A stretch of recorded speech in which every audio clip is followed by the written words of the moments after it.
the best way to think of mental health is really having 4 dimensions. So traditionally people have thought of mental illness and a lack of mental illness. It's really useful to add in 2 other dimensions which have emerged from the scientific discussion in the last 20 years, and that's the dimension of languishing and flourishing. So languishing is kind of that state of low mood, low engagement, low self-esteem, but kind of not working at an optimal level, and that tends to impact across a person's life, from low engagement in the workplace, difficult relationships, really just not kind of going forward with the potential of their life, to flourishing, which is the opposite, and that's really not being happy all the time, but having sort of the resilience in your mood that most of the time you have positive emotion.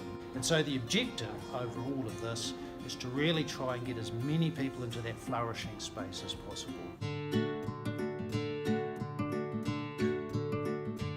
So, and the first of the 5 ways is connect. We need, a core of friendships, family, that we're actively working on those relationships and making sure that we can confide in people, we can, have emotional closeness with people.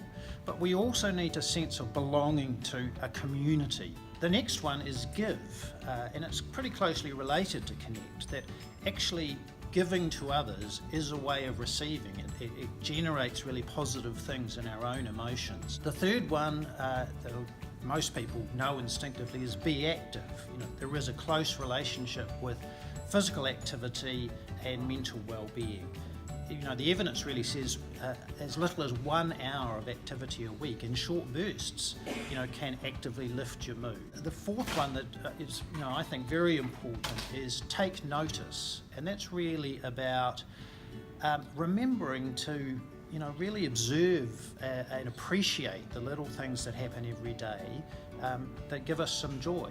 Sometimes it's seeing, nature, just seeing the seasons change, or watching children play, or seeing something beautiful, whether it's a bit of architecture. And finally, the fifth one is keep learning, and it's a little bit like move. It's use it or lose it. We need to use our mind, but it's about keeping an open, inquiring mind, being willing to take on new ideas, to think about new things, being literally open-minded.